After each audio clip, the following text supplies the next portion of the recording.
Ladies and gentlemen, welcome to another Bulletproof for BJJ podcast. I'm JT and I'm here with my partner Joey. What's up, guys? Good to be here. Man, serious things going on in the world of Jiu-Jitsu right now, and they need to be discussed. Sensational and also kind of terrible things.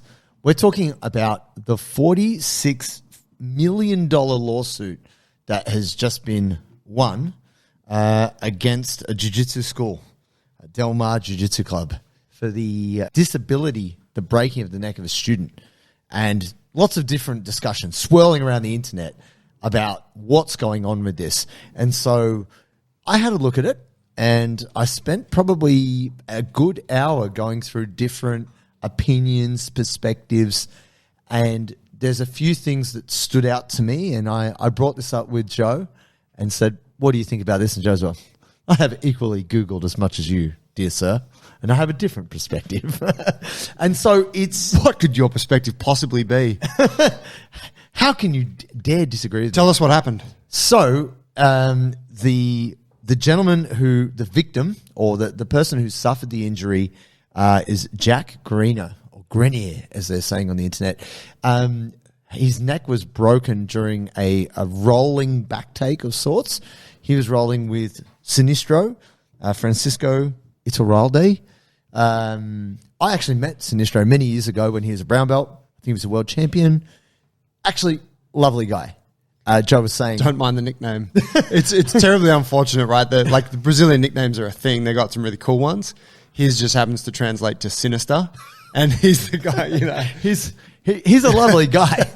His jiu-jitsu is Sinister, which also means like awesome. First and foremost, before like laughs and whatnot, super tragic incident. No, the incident is terrible. And you watch the footage and you're like, oh. Yeah, it's horrible. And also like, you know, so before we start to discuss it, like our heart goes out to Jack, who suffered the accident, and also to the instructor, Sinistro, because it's just a horrible situation. The situation it's awful. Is not good. And it occurred 5 years ago. Right. So a lot of time has passed since this happened. And there's a lot of different stuff that's occurred more recently that has brought this into the media, apart from just the, the ruling from the court.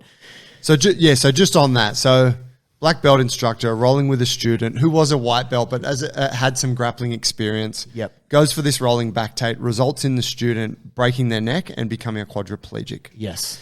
Horrible situation. Now, from what we know, is somehow functioning as a quadriplegic, like can walk around and stuff. No, he's not a quadriplegic anymore. Okay, right. He's had multiple surgeries.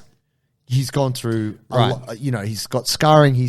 There's a lot of reasons why Jack is getting compensated, like why he would seek this, because he was in his early 20s.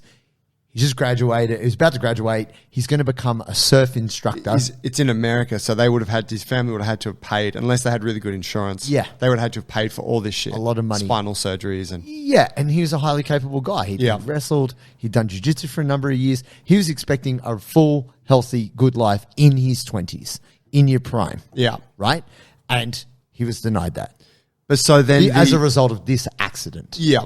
And so then the next sort of part of this occurrence is that there was a court case, and however long that went on for, Renner Gracie, who is a figure in the jiu-jitsu community, owner of Gracie University and kind of serial entrepreneur, he was brought in as an expert witness in the case, and he essentially claimed, as far as we know, that there was negligence involved at the hands of the instructor. Which was kind of key. That testimony was key in the case being ruled the way that it was. Yes. Now, there's been a huge amount of backlash against Renner for throwing jiu-jitsu under the bus, for setting some kind of precedent, which we're going to discuss these points, and also for the fact that he got paid $100,000 US to be an expert witness. These are all factors in it that have led to a lot of people in the jiu-jitsu community being like, Renner, that's fucked. You shouldn't have done that. That's unethical, and whatnot. Now, people for Renner, people against, but this is kind of the context of the situation. Yeah, the reason why we're bringing it up, because there's a few pieces to unpack here. The first thing which is coming, and we, in our professional legal experience, we're not lawyers. We don't fucking know.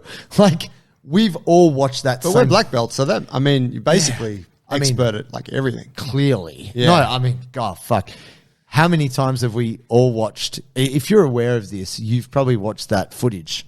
It's the kind of semi-grainy CCTV. CCTV. Looks like a B team. It's a B team highlight reel. It's basically what Craig Jones does to everybody on a regular basis, but he's an influencer, so he also didn't break anyone's neck. But it's tough because from the angles are slightly obscured, but what you can see and what Joe had highlighted to me today is that in the it's referred to, this particular back take is attributed to or made famous by Leo Vieira, who had done it a few times in competition, famously and spectacularly. It looks amazing. When Sick back take. When it's done, you're like, whoa, that's a magic trick. But it does put pressure on the partner's neck, which forces them to roll, depending on how it's done.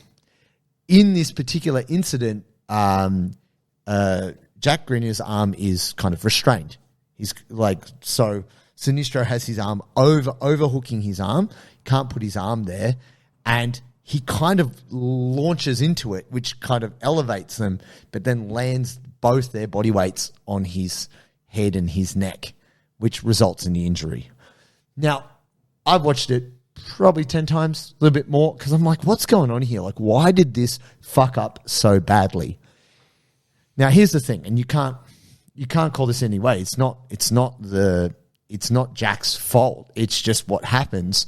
Instead of his head turning one way and potentially it just being a shoulder roll, his head is kind of off on another side, and both their body weights land on it at that time, and it's bad. Like it's no one would elect to put their head there. It's just kind of how it translated. And there's a moment, if you watch the video, it's almost like when he jumps, this rolling back take, this jump kind of results in them both kind of coming off the ground momentarily, and it's tragic. Yeah, it's like a scorpion if you've ever been snowboarding or something. Yeah. And you stack it front side and your legs and Feet board kick come over. over. Yeah, because your face is buried in the ground.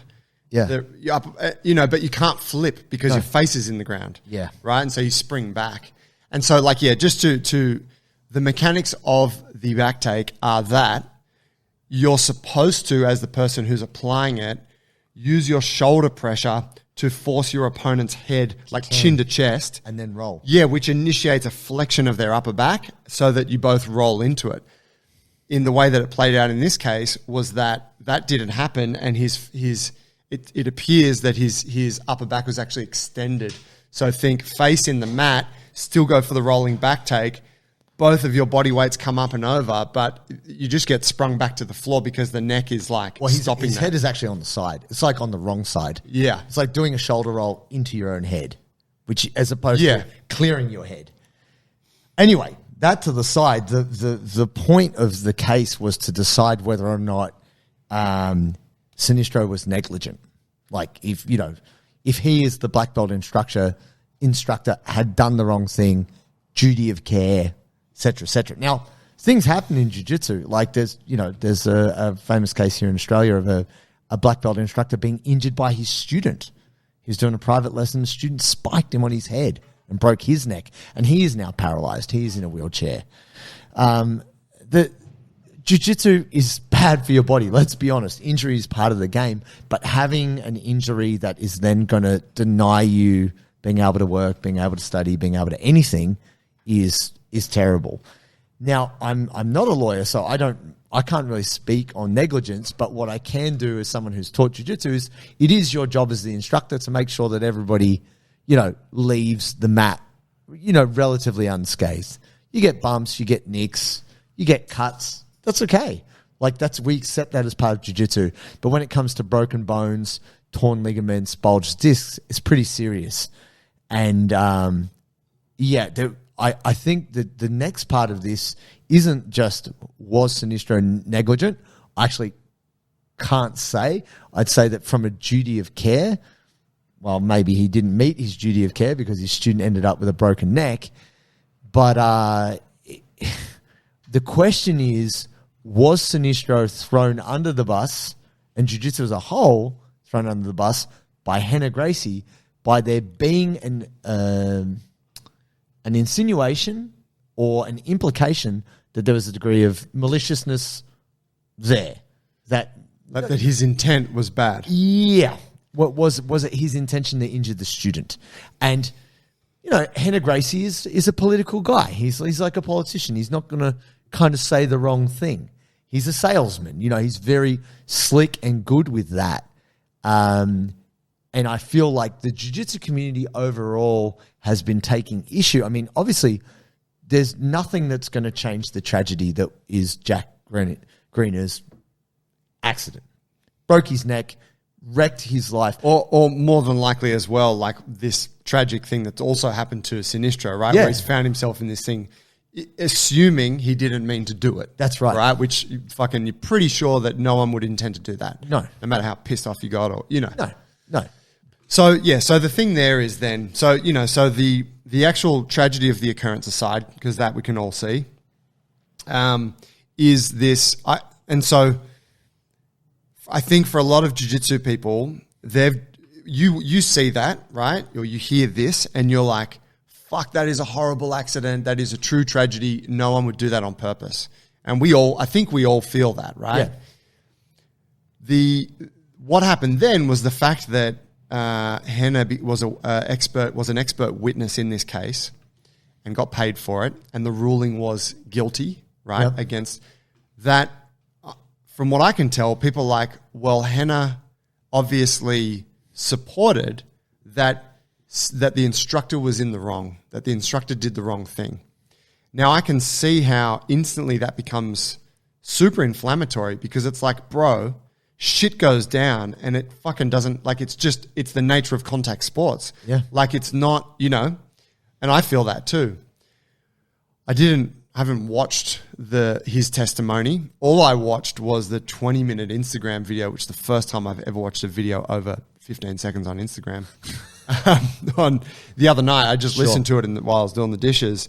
And what Renner said, and I'm only going off this because what Renner said now versus what he said then, I don't know if they're the same thing, right? And I haven't researched all of it. But what he said was, I was brought onto this case and I was asked to give my opinion not on what was the instructor's intent.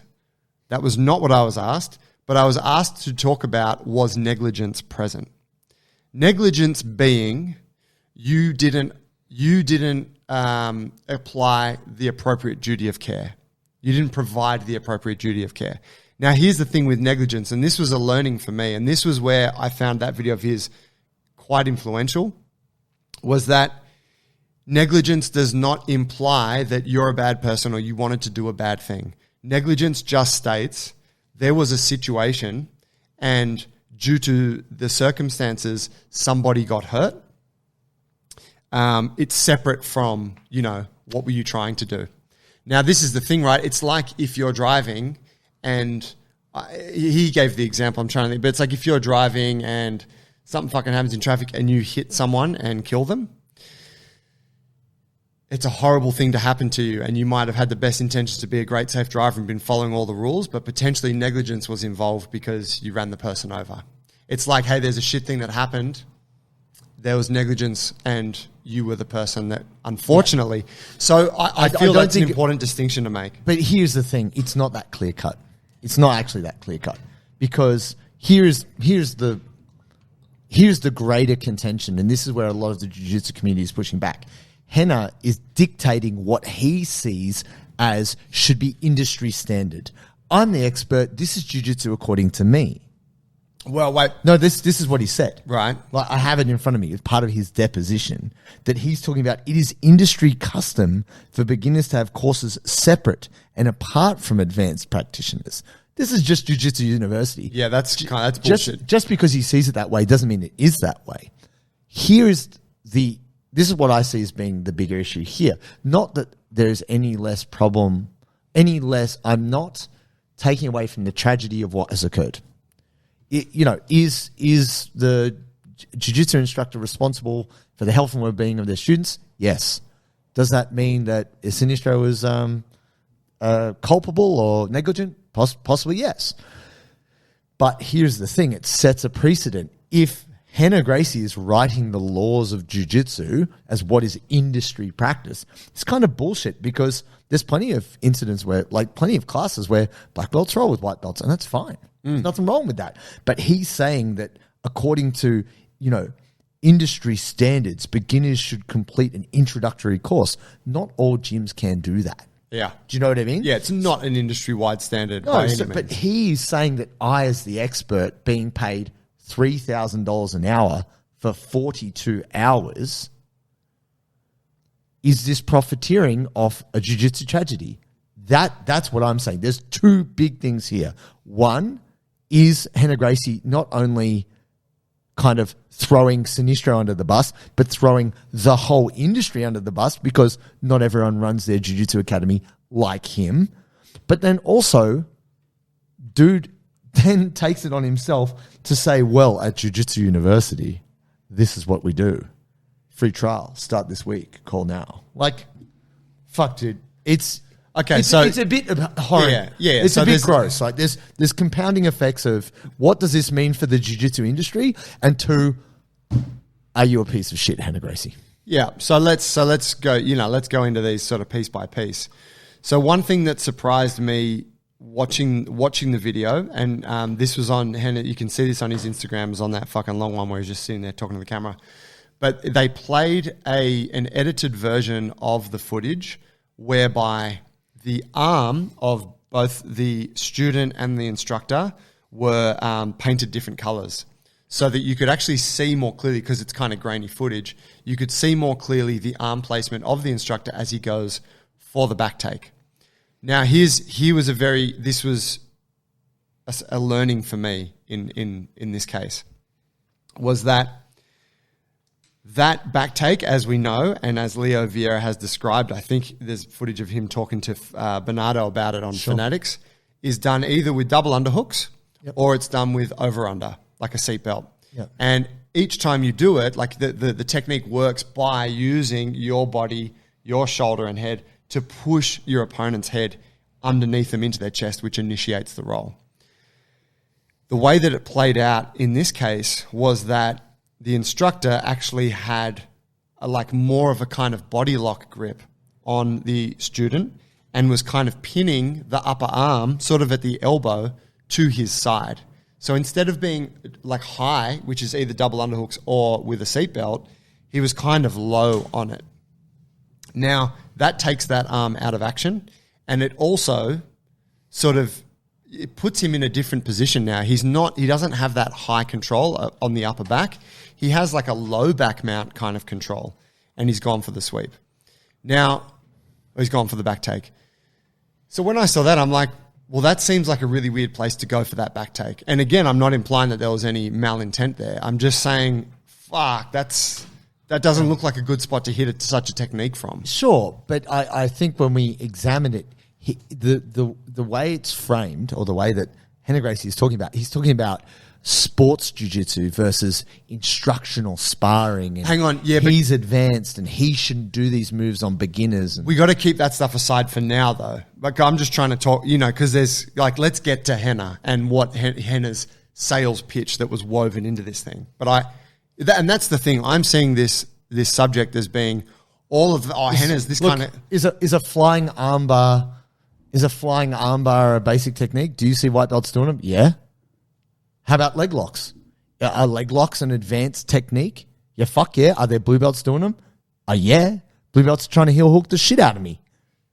I'm not suing anybody.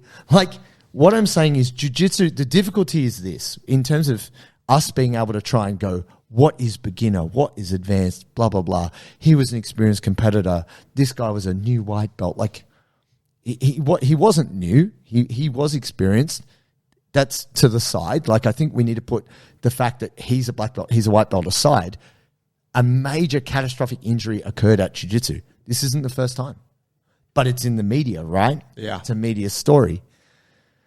So we have to look at it and go, man, jiu-jitsu is risky as fuck. And this is a really bad outcome. Tragic thing, tragic for both parties. Does that wreck Sinistro's career? Possibly. And it's tragically affected this gentleman's life. Now that when we put it in court, jiu-jitsu is becoming a bigger thing now, it sets precedent. It's a court of law. So if this case is won by Renner Gracie dictating what jiu-jitsu is, and Gracie jiu-jitsu isn't necessarily what everyone else considers to be Brazilian jiu-jitsu, there's a fucking problem. Like that is an issue, that this person is the person who dictates when and how things are taught, what's fundamental, what's not fundamental. Yes, is he an expert? But yes, is he also a businessman with an agenda? That is a conflict of interest. And this guy's getting paid. I would give more validity to what he would say if he didn't get fucking paid $100,000 to say it. It is in his interest to say what he is saying because it suits his agenda. That is a problem. If he was a politician, he would be getting bribed. It's a conflict of interest. Yeah, so I see that, and I'm like, yeah, it's quite likely the case, but I also see where it's not the case. Okay, and I think that it's kind of like all these things. It's like I can't necessarily make that assumption. Well, so here's my sort of opinion on that. Renner, we know, is a salesperson. Absolutely. Every post that comes out of his is pushing Gracie University out programs. It's pushing his hoodie. It's pushing his, so, okay, that we know. But put that aside. You have someone here who's a business person that's been asked to be an expert witness in this case. In doing so, they have to take time away from their business and their regular life in order to be a part of this case. I don't know. I can only guess that the 42 hours he's billed or whatever, was it 42? Yes. Was that 41 or 42. Right. He had to sit in court for probably the majority of those, I'm guessing, right? The other side of it, I don't know who decides how much he gets paid. Is that the thing where the court says, hey, we want you, how much is it going to cost? Or is it the case where the court's like, hey, this is how much we allocate for an expert witness because we want someone to take this role seriously and this is the rate. So based on that, I can't make the judgment on him that he's a scumbag because he intentionally profiteered off this thing, right? If someone were to show me like, hey, dude, yeah, most witnesses only get X, but Renner fucking pushed for this, I'd be like, all right, that's super fishy, right? So I think that's an important thing to mention. The other side of it is that the bigger your businesses are and the more successful you are, the more expensive your time is going to be when someone says to you, I want you to divert from all of the things you normally spend time on to come and be a part of our case. So, as someone who aspires to be, a successful business person, I'm like, well, fuck, maybe there's a time where I would also want to charge $100,000 for that much of my time, right?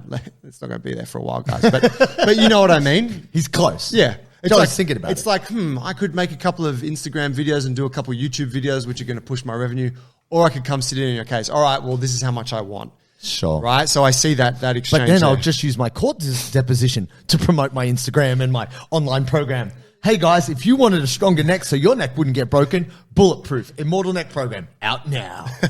Like, fucking hell. Yeah, so the fact that he just couldn't switch off the salesman inside of him, and even when he was making these appealing kind of things where it's like, let me explain why I made that, why I kind of testify the way I did, he's still pushing Gracie University. That definitely left a bad taste in my mouth. Look, it's difficult, right? Because here's the tough thing.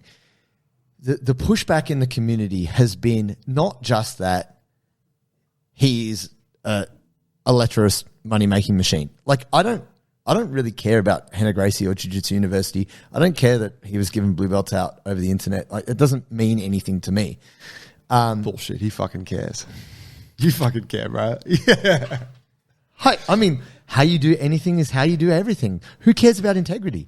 What I'm thinking about here, which is, this is his court deposition, right? He says, he did not use any of the traditional methods to take Mr. Greener's back. Like, what's traditional? Like, this is where it gets really annoying because basically Renner Gracie is trying to dictate what jiu-jitsu is. There's heaps of risky shit in jiu-jitsu. Like, I'm not saying that we should all be playing risky games, but we are playing a risky game. The fact that we don't get more injured is actually what's more surprising to me. I mean, what? So Renner Gracie, everyone's got to play jiu-jitsu the way he dictates it. I'm sure there's plenty of people done the Leo Vieira back take. I don't know if you ever saw, it was actually in Bellator. I think it was Meathead, or it was one of a terrible MMA fighter tried to do it to Fedor Emelianenko. Oh, wow. Tried to do the Leo Vieira back take and just fell in front of him. And then Fedor was just like, you die now. I think we've all had that a few times. Maybe just land north south. I'm You hitting can't a mad pummel move. the face. Yeah. Oh, no. Yeah. It fucked up. You know, people are pulling out all kinds of moves like, oh, I saw Gary Tonon do a scissors takedown. How many fail videos are there of people just jumping guard? Yeah. Like, yeah. You know, it's And we get taught that shit on day one. Often. Yeah, right. Yeah. So when you start to talk about the traditional ways in which it should be done, the reason why this is serious and the reason why I am angered in ways, or I feel emotional about this, is because basically it's one person's opinion being passed into precedent or law that this is how jiu-jitsu is done. That's bullshit. Now, jiu-jitsu is getting big enough now that it's now being featured in a court case worth millions of dollars. This is not the last time we're going to see this. Does that mean Renner Gracie is getting paid every time there has to be a court case and he's got to get flown in for his opinion? Because if we're talking about integrity and understanding of jiu-jitsu, it's clear that his idea of what martial arts is versus sports jiu-jitsu and Gracie jiu-jitsu, it's just like, I feel that he is not the objective witness you want. And what was very interesting, I forget the gentleman's name, he wrote a really detailed post about why he would feel that he would like there to be an appeal and why he would defend. He would jump in and defend Sinistro. And he said, and to counterbalance the high fees of Mr. Gracie, I would only ask to be paid one burrito per day. And I was like, that's awesome. You know, like you see this. And look, I'm not taking away from the fact that he is a successful businessman. I don't hate on the fact that Renner Gracie is successful and he makes money. I have no problem with that. You got to make money. But when Joe said to me, dude, if someone asked you, Mr. Successful, you're worth millions of dollars, you're so busy, would you come and do this? How much would it cost? Now, I'm someone who either does something for free or full price. I don't fuck with in between. I wouldn't touch it. It just seems so terrible. I wouldn't want to be Renner Gracie. So terrible, I don't want to help. Yeah, fucking oath. Like, the courts can sort it out. Like, I'm not going to be the guy who's responsible for the conviction or I'm not going to be the one. No, but you're not the one wielding the axe, right? You're just, I'm assuming you're just one of the factors. You are being asked. Yeah, but they're also asking witnesses. Please swing this $46 million axe. Like, here you go. We'll pay you $3,000 an hour. And it will take me 41 and 59 minutes and 30 seconds to lift that axe until I drop it on all of fucking jiu-jitsu. Nah, man. He didn't just incriminate an individual.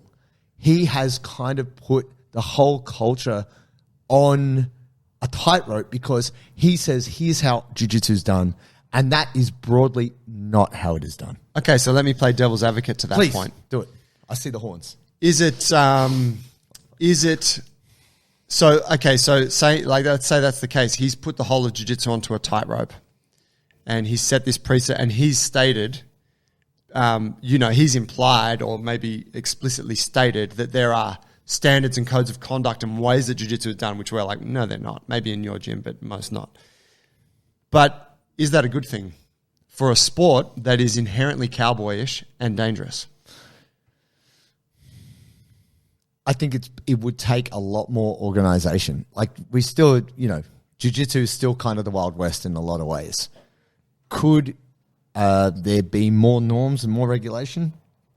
For sure. But should it be decided by one person? I don't think so. Like, I think it's jiu-jitsu culture it's collaborative, it's big. You're going to have to get a lot of different people together. But I think what we've seen is it tends to be the way, whether it's, any body given power tends to lead itself towards corruption and self-interest. It's difficult to keep it in the interest of the greater number of people doing the thing. Sounds inherently communistic, what you're talking about. Joe's just called me a communist. No, it's just socialist pig. I love. Thank you. I'll take that. Thank you, Joe. I'm a man of the people. No, I think here's the difficulty. If we look at the IBJJF, right? They were running the federation, sure, they're running comps, and they're pimping you. Yeah. Until in comes Grappling Industries. On the weekend, Grappling Industries just had a comp, 1,100 competitors. IBJJF had a comp on the same day. I think they only had about 200 or 300 competitors. Wow. Like no one showed up. Why? Because it's better value. It's a better experience to go and do Grappling Industries. You're not paying like $50 or $60 a category and you get one match. Is that intentional to have it on the same day as IBJJF? No. I just how it worked out. I'm not sure if the IBJJF scheduled it in that way, but Grappling Industries had already booked the venue. Right on. Anyway, the interesting thing about this is if you give a group of people power or authority over time, just because humans are selfish, they tend to just want to keep it and it benefits them, right? What I'd say is the thing which is distasteful or leaves a bad taste in my mouth is that obviously the legal system is there to protect people, and I am not against Jack Greener getting money because his life has been forever changed. He needs to be compensated. It was a tragic event. That none of that, I have no issue with any of that. The question is, how was it done? Like how you do something is pretty important, right? This was not, I feel, as objective as Henner might want to paint himself. He's not the objective guy. And why was it one expert witness? Why did they not ask one or two other people? Because he was on board with the narrative that, yes, we're going to get a conviction here. They're going to get that money and I'm going to get mine. It was not. I feel it was. Are you implying there's a conspiracy at play? Get me my foil hat. My tin hat. No, it's What's not Eddie that. Bravo saying about this? Look into it. No. I'm just saying. Oh, you haven't heard? Look into it. Have you done the research? Look, I've Googled as much as probably not 15 minutes at breakfast could allow. Yeah, no. I spent a good amount of time, but it was just because I was trying to understand other people's perspectives. And what came across to me was that this has broader implications for jiu-jitsu culture, which is dictated by one guy who is this much part of the world of jiu-jitsu. Yeah. So that's fair. Kind of, that is, I think he hasn't considered that what he's saying could really negatively impact other people. And I think he just doesn't care because he's made and paid in the shade. He didn't give a fuck about anyone else. That's the concern. Yeah, fair. I think the actions of an individual will actually negatively impact others. Your counterpoint, Joe, to circle back around is, could we do with more regulation to make jiu-jitsu safer? Yeah. Do you think that would be the case?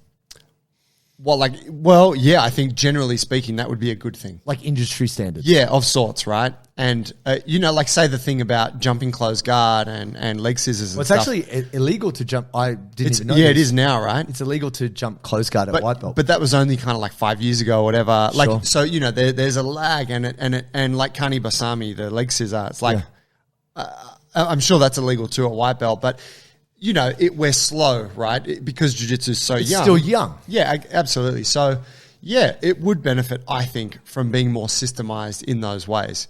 And, even being systemized in terms of like, hey, if you're brand new, you can't roll right away, kind of shit like that. Yeah, but jiu-jitsu is also a business, right? So before, the IBJJF said no heel hooks. Then fucking Craig Jones and Gordon Ryan and the ADCC, which we all fucking love, has brought leg locks back. Yeah. And guess what? Now there's leg locks in IBJJF because it's what the people want, Joe. Yes. In the same way we want to see roided up meatheads beat the fuck out of each other. Just bleed. It's what the people want. It's like what's safe and what we practice. It's a far and away from but what the culture actually is. Absolutely. But the point there is that would more systemization or categorization be a good thing? Yes, I agree. I believe that it would. But how that would that change? How does that change? How do you see that change happening then? Fuck, I think that's another podcast episode. Okay. To be honest. Yeah, fair point. Yeah. But so with the Henner thing, I'm just looking at it from, I kind of agree with everything you said, but I'm also just trying to keep separate him being a salesman, the money he got paid, was negligence present You know, I'm like, fuck, all of that. So you're saying even if it wasn't Renner Gracie, say it was Tom de Blas, because Tom de Blas has chimed in and said, hey, man, I would counterpoint your argument. Yeah. Let's say it was Tom de Blas who testified in this court case and he wasn't there pushing an agenda and keeping an objective. Do you think that would have been better looked on, or would he I would still be the pariah? I would definitely take that differently. I'm like, yeah, he doesn't seem to have an ulterior motive here. There doesn't appear to be an agenda. And again, that thing of negligence, it's not implying bad intent. It's just being like, yeah, duty of care wasn't appropriate at that time. Here's the thing that I think why there's a part of why I think there's been a huge pushback, as well as those reasons mentioned, is because it's quite a terrifying occurrence for all jiu-jitsu practitioners, particularly more advanced ones. Yeah. I'm not a teacher, but just as someone who's a higher level, I'm like, fuck, I could do that to someone. I could totally have hurt someone like that. Yeah. On a bad day, maybe I'm trying to innovate the technique. Maybe I'm trying to practice it on my bad side. Exactly. Maybe I just was tired and I wasn't thinking. You know, that's the reality that I think hits home for everyone, is like, this could happen to you. What happened to you, didn't it, Joe? You got a fucking broken leg, didn't you? I fucking did. You got a broken knee. And I'll tell you what, now that this precedent's been set, shit, Joey's going to court. Adam Vantage Childs. We'll see you in court, son of No. No, but you know, no, it's not about, it actually doesn't terrify me at all about me getting hurt. Maybe a little bit. I'm like, oh, fuck. But more, fuck, what if I did that to someone? Oh my God. And I don't even get terrified in terms of I'd get sued. I'm just like, holy shit, someone became a quadriplegic because of what that guy did. Yeah. That could have been me. Yeah. That applied that technique poorly, anyone, right? Yeah. So I think that's terrifying. And so I think that all of that conflates to, I think there's some kind of sentiment, right? Perhaps where people think, because that could have happened to anyone, because that's just part of the game, Renner had a duty to defend jiu-jitsu and say, no, it was just an accident and this happens. I think that's a prevailing sentiment. But is that what he did? Well, no, he obviously didn't do that because he said, yes, it was negligent. You know what I mean? Like and if that was him speaking honestly and being like, look, it's fucked and I don't want to do this, but I have a duty to speak the truth as I see it. And yes, I think negligence was present, and I'm going to get fucking axed. I'm going to get, he's already getting axed. Yeah, yeah. That's what I'm kind of tossing around in my head. But here's the thing, guys. Let's circle back around. Who are the most dangerous people at jiu-jitsu? Fucking white belts, mate. Like, you want to put more of them in a room together? We just got some. We got a whole room of inexperienced unicyclists, and they're juggling axes and chainsaws. Let's keep them in one room. I think when I look at the testimony, I look at all of it, he's saying advanced practitioners, advanced sports athletes shouldn't be training with white belts. It was a wild move. Bullshit. It's outside of that. That's not true. I actually feel it's really great when new people to jiu-jitsu, white belts, get to train with advanced people because they get handled pretty gently. That's the most appropriate person because the person to train with them is so advanced. They're so good that even if the person's that much stronger or wild, they can still handle them really well. And I've actually have found that, like, I have experienced the most mercy at the hands of people far greater than me. It's usually people who are just below me or only just above me who've wrecked me the worst, my most injuries personally. So I don't know that what Renner has communicated in court is necessarily what will make jiu-jitsu better. If you remove all the emotion from it and the love, the hate, the other things, what he's stipulating as the way he sees jiu-jitsu should be taught, I don't think it's necessarily true. And that's why it's kind of a bit dangerous at this early stage that if this sets a legal precedent, that his words are gospel. I feel that this is the problem because it's such a small view on what is done and what can be done and what is done. And this can have negative consequences for the culture as a whole. Good chat. Dang. Big one. Bro. Thanks, guys. If you're watching on YouTube, please share your thoughts in the comments. Be interested to know what you think. And I'm sure by the time this comes out, which will be in like 7 days, a lot will have sort of come to pass since then. So we'll keep it going. Thank you.